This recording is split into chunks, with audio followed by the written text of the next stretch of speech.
Hello, my name is Neale Kelley. I am an author and illustrator, and today I'm going to be giving a presentation all about the ins and outs of self-publishing. A couple months ago, I gave this presentation at the Townsend Hill Writers Symposium, the first annual one. Went very well, so I figured I would make a virtual recording of this to have it on record for, anyone who was unable to attend the conference or anyone who did attend but wanted a refresher on all my self-publishing stuff. So I handed out some notes on the day of the presentation.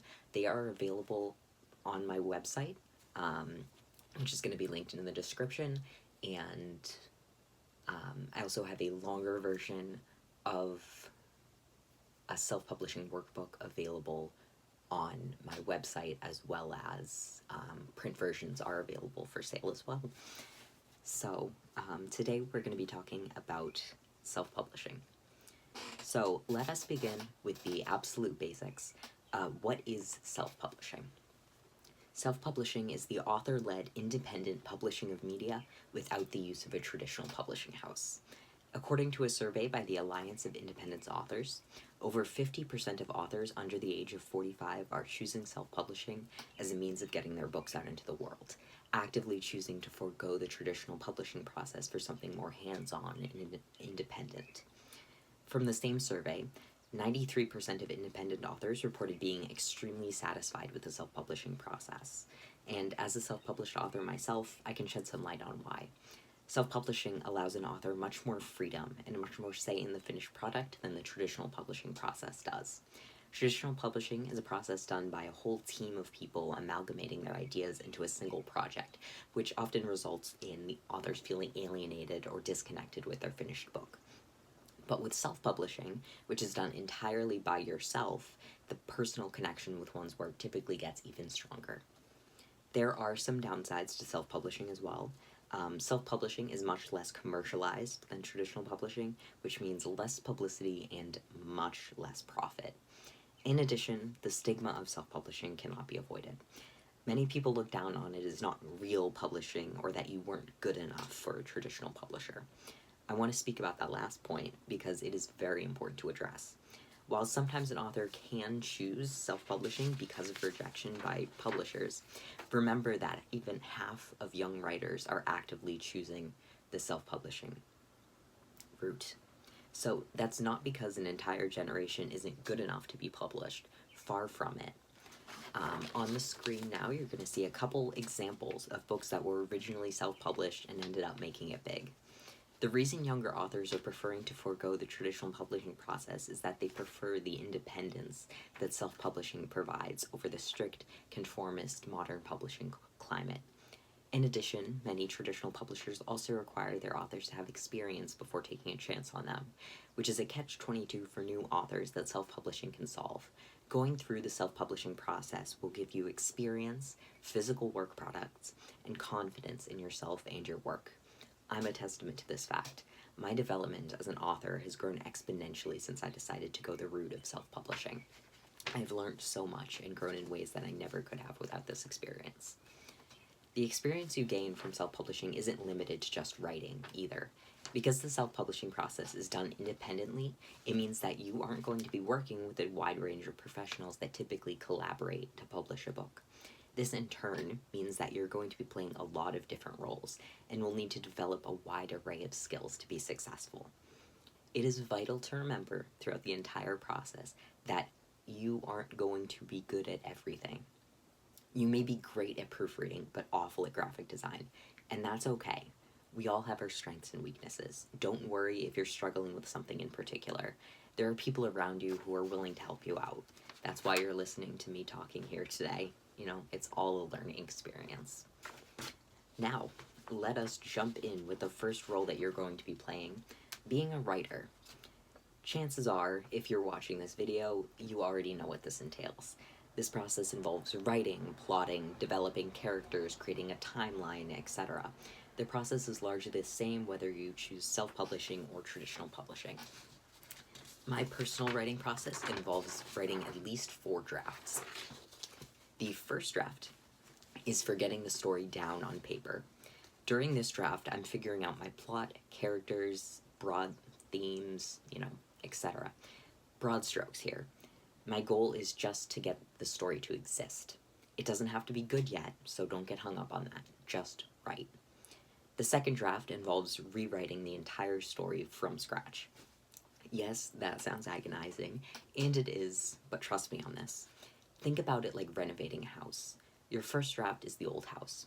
Just editing only scratches the surface. It's just repainting the walls. It makes it prettier, sure, but it doesn't address the serious problems. You don't need to get rid of the house altogether. It's a great base structure to work off of. Keep the foundation, keep the load-bearing walls. But if you want to make meaningful changes, you're going to need to strip it down to its bare essentials and rebuild it. Rewriting allows you to do a much more thorough job of renovating your work into something effective. During the second draft, focus on making sure your plot is effective. If it doesn't make much sense, take this as your opportunity to change it or strengthen it. Make sure the overarching narrative conveys the story that you want to tell, and make sure each chapter is effective in its goal. You can also take this as an opportunity to revise your characters by making their development clear throughout the piece. Rewrite them at the beginning while understanding how they're going to change by the ending. The next draft, or the next couple of drafts, is to repeat that rewriting process. Normally, I will rewrite a story 3 or 4 times before I'm fully satisfied with it. During this revision process, it can also be helpful to share your manuscript with others. Other authors can give you advice about what works and what doesn't, and readers can tell you what they like or dislike and what needs more or less context. There are no test groups like with traditional publishing, so it's up to you to find your audience. Once you've edited your story enough times to feel satisfied with it, it's time for one last draft. Even if you think your story is perfect, go through it one more time. Tiny tweaks can be made, sentences can be perfected. It's the minute details that make a piece feel complete. Proofreading should always be your final step. Think of it like the last layer of polish on your work. If you make any substantial changes after proofreading, you're going to have to do it again. When proofreading, we're checking for spelling, punctuation, and grammar. Using a spell check program for this can be very useful. My favorite is ProWriter Aid. It's a free extension available through Google Docs that provides an in-depth breakdown of your document's grammar, spelling, sentence structure, sentence length, dialogue tags, and much more, as well as suggestions on how to fix it. Even if you don't take their suggestions, it can still be helpful to have that awareness. During the proofreading process, I recommend that you read your book in its entirety at least twice to catch anything you might have missed earlier. Unlike with traditional publishing, there isn't a team of people reviewing and revising your work at each step. So it's vital that you are diligent with your proofreading, because any errors that you don't catch will make it into your final work. After your manuscript is polished, it's time for formatting. Formatting is an often overlooked but vital aspect of bookmaking. Good formatting will support your narrative, while bad formatting is distracting and takes away from what you're trying to say. Let your words tell the story, but don't let your design detract from it. The key to good formatting is to be simple, less is more, legible, easy to read, and 3, cohesive, consistent, and in theme. An example on the screen right now is the formatting that I used for my novel, Heavier Than the Sea. The body text of your document should be written in an easy-to-understand font.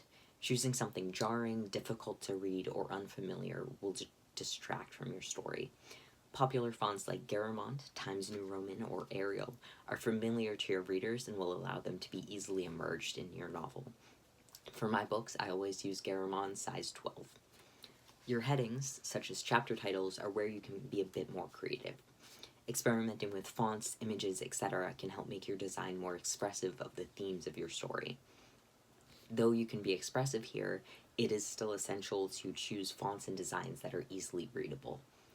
For paper size, I recommend using A5, which is 5.8 inches by 8.3 inches. That's the size that I've used for all of my books. It's a standard book size, it fits well in your hand, and it allows you to put enough words on the page without putting too many words on the page. You can choose other sizes too, depending on what printing service you decide to go with. Prices for different page sizes are generally pretty similar, so it's all a matter of personal preference. Always double check with your printer first, though, because the last thing you want is to finish formatting, realize your page is the wrong size, and have to go back and reformat the entire thing. Everyone knows the age-old saying that you shouldn't judge a book by its cover. The truth is that we do judge books by their covers, so designing a cover that's eye-catching is vital to making your book a success. Your cover is supposed to be a bite-sized sample of your book as a whole. Make sure that your design is representative of your narrative, with the title in a bold, easily understandable font and a plot summary on the back cover. If you aren't much of an artist, you can hire someone to help design your cover. There are plenty of artists out there willing to do this sort of work. I have always designed my own covers and all my own artwork because, for me, the design of the book is just as important as the text. If you go the route of designing your own cover, there is a lot to learn, especially for a first-time designer. For more information about the specifics of graphic design, please check out my full self-publishing guide available as a free PDF on my website. I go into much more information there about vector versus raster images, DPI, bleed margins, and other technical things that I don't want to spend too much time on right now. It's a lecture in and of itself. There are a couple things to be cautious of that I will speak about right now, because I have a good example of what not to do for my first ever printed proof. This is yet another reminder that you aren't going to be an expert right off the bat. It's a learning process, and you're inevitably going to make mistakes. I sure did. Any graphics that you use in your book, whether on the cover or inside the book itself, should be of high quality, preferably designed digitally so you don't need to convert back and forth between analog and digital. The printing process will also darken your images, so make sure that you're using colors that are lighter than what you actually want. It's also important to remember your margins. Don't put anything too close to the edges because it might get cut off. On the screen now is a comparison of my first cover design versus the one that I eventually went with. This is a perfect example of why you only order one proof at first. The next step is going to be actually printing your book. There are many different services that do on-demand printing. I use Barnes & Noble Press. It's easy to use, reputable, and the fees come out of the sales of the book, so you aren't paying anything up front. The Barnes & Noble Press website is very comprehensive, and it walks you through the entire process. If you want to, you can peruse other printers to find out which one works best for yourself. For the purposes of this presentation, though, I'm going to use Barnes & Noble Press. Before uploading your book to your printing service, there are some things that you're going to need to know, like the title, the estimated page count, a description, what price range you're looking at. There's a full list of those available on the handout on my website, again, if you want to check that out. It's helpful to be organized going into the publishing process and to keep all of your information in one accessible place. Once you've planned everything out, it's time to upload it all onto the website. If you're using Barnes & Noble Press, it's an extremely simple process, and the website will walk you through every step. Once you've uploaded everything, review it a few times to make sure it's perfect. As is the theme of this presentation, you are only one person doing the job typically done by a team. If you miss something or make a mistake, nobody is going to find it and correct it for you. Always triple check everything. Your next consideration is going to be pricing. With Barnes & Noble Press, the price is based on set percentages. 55% is the combined printing cost and author's royalty, and 45% is retail and distribution, i.e. Barnes & Noble's profits. This means that if you increase the amount you're making as a royalty by just a little bit, then the cost of the book as a whole will increase significantly. Also, they recently included a minimum payment, so you cannot set the price of your book lower than $14.99. The major drawback of self-publishing is that it is extremely hard, if not impossible, to make a profit. While some books have made it big, it's best to temper your expectations. My book, Heavier Than the Sea, has been on sale for about 10 months now, and before, as of the date that I'm recording this, I have only sold 6 copies of the books and earned a grand total of $14.62 in royalty payments. That is not even enough to cover the cost of one copy of my own book. The important thing then is to consider the costs and benefits before deciding what price you want to set. Consider what your values are. If you just want to share something that you created with friends and family, consider setting your royalty lower so the cost of purchasing it won't be as much. Because you own the full rights to your book through self-publishing, you can also publish the manuscript for free online on various digital platforms that exist to do this exact thing that I'm talking about. So people can still engage with your books without needing to spend any money on it. If you know that you have a significant audience and you're going to have readers who are going to buy your book, then you can consider setting the price higher so you can make a bit more money. It's all up to you. Alright, so now you have uploaded everything, your price is set, now it's time to submit your manuscript. Barnes & Noble will review it for any major errors, like making sure that your PDFs are properly uploaded. They don't review the content of the book, and won't do that unless a reader flags it for inappropriate content per Barnes & Noble's content policy. Barnes & Noble's primary concern is that their press program is going to be used for copyright infringement, so as long as you have the rights to your work, you should be fine, as long as you aren't doing something highly illegal, which don't do that. If you've published your work before in magazines or anything like that in the past, you're going to need to review those contracts specifically for more information about copyright infringement and whether or not you can publish the books or not. If you are just dealing with Barnes & Noble exclusively, then you retain the full rights to your work. Once Barnes & Noble has approved and your submitted manuscript, then you can order your first proof. It is important that you only order a single copy at first. This will allow you to inspect the physical book in detail, make sure everything looks good, and identify anything you need to fix. Sometimes changes are simple. For example, you missed a paragraph indent somewhere. Sometimes they're complex. For example, your margins are too narrow and parts of your book were cut off. Ordering a single initial proof gives you a chance to identify these mistakes and rectify them before publishing and before printing a whole bunch that you're going to essentially be wasting. So once you have approved of your proof or made any changes that you need to, then you can put your book on sale. With Barnes & Noble Press, you can either put it on sale immediately or choose a future date. This decision will generally depend on your marketing strategy. What do you want people, do you want them to be able to get the book as soon as they learn about it, or do you want to build up the hype? Speaking of marketing strategies, it's time to address marketing strategies. Remember how I have said many times that you aren't going to be good at everything? Well, marketing, advertising, and managing sales is my personal Achilles heel. I have made some efforts towards that regarding, like social media and sharing information about my books via that. I have my own website on which I publish my books as well as information about them, including like plot summaries, character descriptions. I even have Spotify playlists for soundtracks of the books, all to kind of promote the book, share it out there, make it more approachable and enjoyable for people. One thing that is also worth mentioning that is specific to self-publishing is that you retain the full rights to your work, which means that you can distribute it however you want. You can submit it to magazines and writing contests to increase your publicity without worrying about copyright infringement. You can also share it however you want. For example, I have free PDFs of all of my books available on my website that people can access whenever they want without paying. It's important to me that my writing is accessible, and self-publishing is a great way of retaining the legal rights to do that. So, now, your book is out there. Congratulations. It is time to look back on everything that you've learned.